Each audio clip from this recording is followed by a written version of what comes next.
Hello and welcome to ACS Golf and this week's review. Well, I'm looking at this, the Bridgestone JGR fairway wood from 2016. Now, the reason I picked this up is I know Bridgestone Golf as a brand. I'm sure a lot of you guys out there do as well for golf balls. You know, very successful golf balls. You know, Tiger Woods is signed with them for the golf ball. Lexi Thompson is as well, Jason Day. And I've tried their golf balls as well and think they're fantastic, but I've never tried their golf clubs. And a lot of you probably watching this didn't even realize they make golf clubs. So over in the UK, you can't buy these brand new. They did come over sort of late 2010s. You know, all the clubs got really good reviews, but I don't really think they really picked up in the market. And so they decided not to come over again. Um, if you've never heard of the brand as well, it is an American brand, even though Bridgestone is, I know, a Japanese brand. The golf aspect of it is very much set up in America. The headquarters in America, so it's seen as sort of an American brand. So in America, in the USA, you can get these brand new, and they're releasing new models. I mean, I think they're releasing new models either they just have or next year as well, which again have received really good reviews. And it also made me think, well, hold on, because you can get, obviously, I picked this up over here in the UK. You know, you can get these in the second-hand market. I don't know, people brought them over, we even got shipped them over, etc.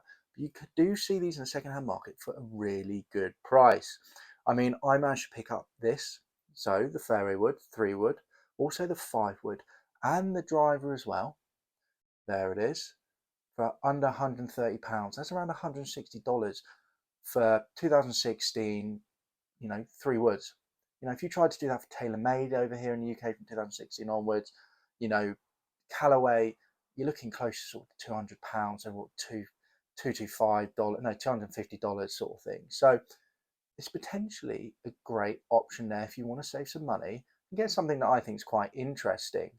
I will add as well, the driver review is coming up. Most likely will be in 2024, so do be aware of that. And remember to subscribe to the channel so you do not miss the review of that. Very much looking forward to hitting it. So there you go. That's the reason why I picked this up. Now, number one, to try them myself, because I really haven't wanted to try them since I found out that Bridgestone have released golf clubs, and I have been doing for years. And also to see if they're potentially a great bargain on the second-hand market, which is one of the main things about this channel. So as always, let's have a closer look at the club. Then we'll come back here. I'll talk through all the technology about it. We'll get down the range, I'll throw some figures at you, and then we'll come back here for the ACS golf scale and my overall thoughts about this club. Okay, let's have a closer look at the club.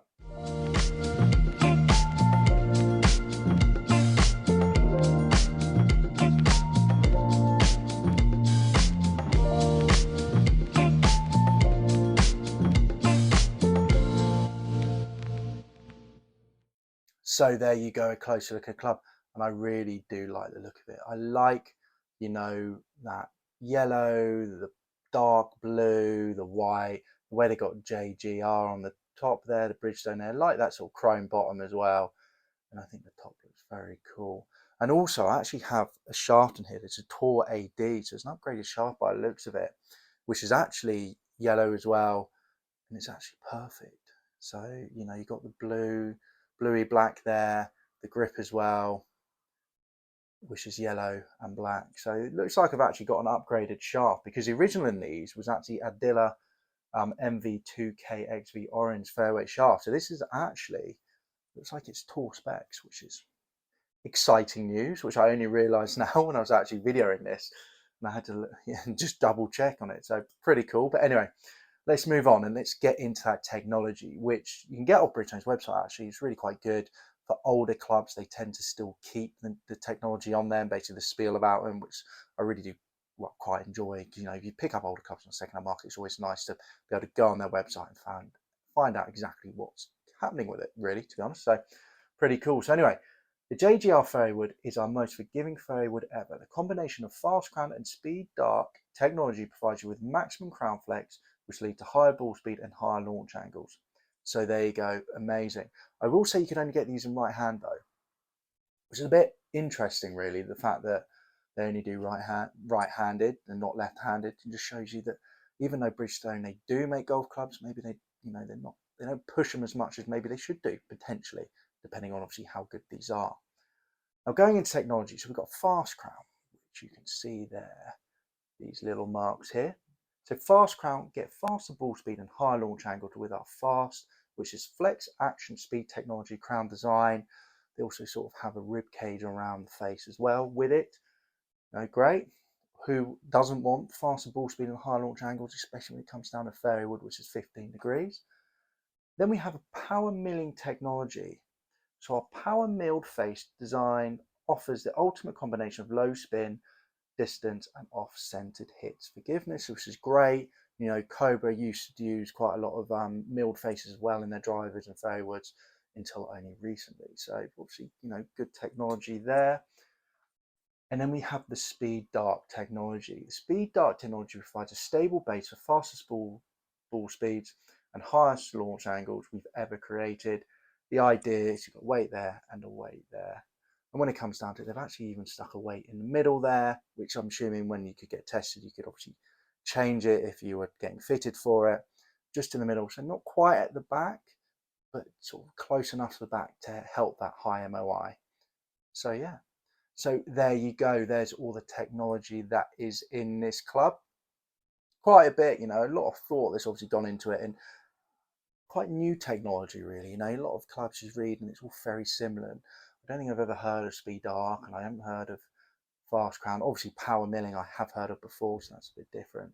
So overall, very cool. Now, let's get down to the range. I'm going to throw some figures at you, and then we'll come back here for the ACS golf scale. And I'll let you know what my actual thoughts of this club are. All right, let's get down to the range. So let's jump straight into those figures. So on average, total carry, I had 190 yards. Total distance, I had 223 yards. Ball speed, 141 miles per hour. Launch angle, 7 degrees. And height, 41 feet. Now, for me with the 3-wood, I expect total distance around 230, so 230 yards. So I was a little bit shy of that. Ball speeds were pretty good, around the 140 mark. I'm generally happy with. The longest on the day was actually 227 yards with a ball speed 142 miles per hour. Launch angle 7 and height 34. So launch angle was a little bit lower than I wanted, but then I don't normally have a 3-wood in the bag because I do struggle to get the ball in the air. I normally go for 5-wood because that little bit of loft means I get that little bit more distance. Overall though, generally quite happy with the performance. Feel of it and sound were quite good. It was a joy to hit, to be honest. I'm not too sure about this tour shaft if it's really for me, but generally a very nice club. So there you go, some figures for you. So not that bad at all, to be fair. For me, on average, a fairway wood, I'm on about that 230 mark for total distance. So 223 isn't that shy off it. I mean, personally, I wouldn't normally use a 3-wood anyway, unless it's summer and I know where I'm playing the fairway to clear and there's nothing you can run into. Then yes, I'll take a 3-wood out because I can just low shots and just get them to rolls up to that sort of 230, 240 mark. But I wasn't quite managing that at the moment with this club. So 223, yeah, not the end of the world, but not great. So let's, with that thought, get into the ACS golf scale. If you're new to the channel, it's 5 categories: distance, feel, looks, price and forgiveness. Out of 5, so 0 being the worst, 5 being the best. And I give them the distance 3 out of 5. Like I said, I didn't get up to that 230 mark at all, actually. The longest I did on the day was 227 yards total distance. Had a few around the 225. But ball speed was pretty good. 141 on average ball speed, pretty nice. I have been known, if I really go for it, to get to my fairways up to that 150 mark, miles per hour. But this 145 was the best on the day. So again, a little bit shorter. On average, though, 140 miles per hour is probably what I look for, to be fair, with a fairway wood. So I was there with the ball speed. But I think it's just down to this shaft. Really, this tall shaft, not really for me. Launch angle only 7 and height 41, so 41 feet. So really wasn't climbing in the air, which is down to what they're saying. They wanted this to be a low spin one to help with the launch. So the idea is you get the launch, and of course, because it's low spin, then it will go further. If it's a high launching club with high spin, then it'll just balloon in the air and stop. And that's what I really noticed. Only 190 on average carry, had a massive rollout, 33 yards rollout. So you can tell it really was quite low spinning, and with the height as well. So do be aware with that. Again, it's probably down to the shaft, to be honest, being a tall shaft, and the fact that even though it's stiff, which very much all my clubs are, I did find this a little bit extra stiff, to be honest, but that's just down to me. But yeah, so overall distance, 3 out of 5, not bad at all, pretty good. I think in the right hands, you could probably get some more distance out of it, but for me, I felt like I was at the max there. But again, 3 out of 5 isn't bad at all, above average, so fair enough, not bad. Moving on to feel, sorry. So moving on to feel, 3.5 out of 5. I thought it felt quite nice off the face. I thought it felt quite, not necessarily powerful, but it was a good solid feel. Bridgestone, how good are the quality of the clubs? I don't really know what the main price is when they first come out, but it didn't feel cheap, not at all. Would I say it felt as premium? Some of the other brands, maybe not. I mean, it doesn't feel maybe as premium, all that full titanium head there as well. I don't think there's any carbon fiber in it. So it didn't feel maybe as premium as the other brands, but feel wise, I thought it was very good. 3.5 out of 5. Relatively new where my miss hits were, but again, wasn't too sure about it, but overall, not bad. So there you go. Moving on to looks, 4 out of 5. I think it's a good looking club. I really do. I do like the the top of it as well. I like the bottom. I think it's a good looking club. It's a bit different. If you have this in your bag and you have it sat there, it would definitely turn heads because people look and go, oh, what's that? Because they've never really seen anything like it before, with the yellow and the white, etc. So good looking club, 4 out of 5. Could quite happily have that in my bag and play it. And I think it would turn some heads, to be honest. So 4 out of 5. Now, moving on to forgiveness. So forgiveness, I've given this 3.5 out of 5. Bridgestone was really saying about how it was, really forgiving and all of this sort of spiel as they always do. 3.5 out of 5 is for me anyway. I think it's very good forgiveness. I think if you're a high handicapper, you could probably put this in a bag and definitely enjoy it. I don't think you'd be massively punished. So don't get me wrong, 3.5 out of 5 is not that bad at all. It's a pretty forgiving club. And you could tell as well, the fact that they wanted to off the off-centered hits, because what happens normally with clubs, off-centered hits increases the spin, and then if you have a slice, it tends to be even more slicey. With this, I definitely noticed that the spin did drop. I mean, I hit one here, 135 miles per hour, but it still rolled out to 221. So that wasn't a great hit at all. So the forgiveness is there. So 3.5 out of 5. It does its job. You wouldn't be unhappy. I think anyone could put this in a bag and generally game it and get on with it. Maybe not the tall shaft. We'll say that again, unless you got really good swing speed. But overall, yes, happy with it. Now, final one, on to price. So price is quite a difficult one because, like I said, in the UK, you can't really find these because they're quite rare. They weren't over here in the UK, but there is a few places on eBay where they sell a lot of Bridgestone clubs, and to be honest, they're really reasonable, good price. I mean, like I said already, £130, so around that $160 for a driver, 3-wood and a 5-wood. Stiff, in really good condition, to be fair. No head covers, unfortunately, but no sky marks on the driver. Maybe the odd scuff on here on this 3-wood. The 5-wood was just maybe even better condition than this. I think it's an absolute bargain. So on that merit and the fact that for me, I do keep an eye on eBay, do keep an eye on secondhand markets. Whenever I see Bridgestone stuff pop up, it's all relatively cheap. For that, I give it 4.5 out of 5. I think for what I paid that, for £130 for driver, 3-wood and 5-wood, I think it's fantastic deal. It's a fantastic bargain. Especially the way it performed. I know it didn't quite hit the distance I'm looking for, but the distance still wasn't bad. The forgiveness was pretty good. Looks, I think it looks great. Feel, I thought it felt nice.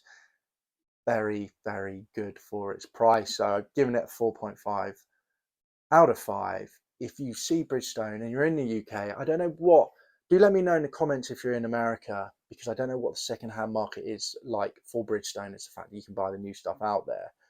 But do let me know, even if in America they're cheap, because if you can pick this up cheap, I think it's very good. Obviously, there are some downsides with it. The main one being it's non-adjustable sleeve. Well, for the older stuff anyway, 2016, again, this is not an adjustable sleeve, but it does have changeable weights for draw bias if you need that little bit more forgiveness. You can put the weight at the back. You know, if you need that draw bias, you can put a heavier weight on the side there. So there is some level of adjustability with it. Obviously, again, with this weight, you can change it, but you don't have a sleeve, so you can't adjust the lie angle and you can't adjust the loft, which does suck a bit, if I'm to be honest, because I think that's always very important when it comes down to modern clubs now, because they all pretty much do it, but never mind. So overall, what do I think of this? The Bridgestone JGR Fairwood. I think it's a great club. I really do. I had fun hitting it. I've mentioned it again. I'm not too sure about the shaft just because it's a tour spec, and it just wasn't flexible in where I need my shaft to be flexible. You know, it's down to the tip for me, and it's definitely a stiff tip. But overall, it was fun to hit. I thought it was quite good. And the sound was okay as well. And I think if you put this in a bag, it would definitely turn heads because I think it's just very interesting. So great club. So keep an eye on it in the second-hand market, and if you get one, especially in the UK, you should be able to pick one up for a good deal. I mean, if you're picking this up for 50, 60 quid, I think you'd be very happy with it, to be fair. So there you go. That is my review of the Bridgestone JGR Fairway from 2016. Now, guys, remember, if you enjoyed this video, do give it a like. Also, comment down below if you played with Bridgestone clubs. I'd really be interested to know how many of you who are watching this out there actually have done that. And remember to subscribe to the channel as well so you don't miss weekly reviews of new clubs, so brand new stuff, old stuff, basically anything I can get my hands on, which I think could improve your golf and, you know, maybe go in your bag and improve my golf as well, to be honest, because my bag's always changing when I'm finding new stuff that can help me, you know, lower my handicap along with you guys as well watching. Okay, I'll see you guys next week for the next ACS golf review. So, yeah, see you later.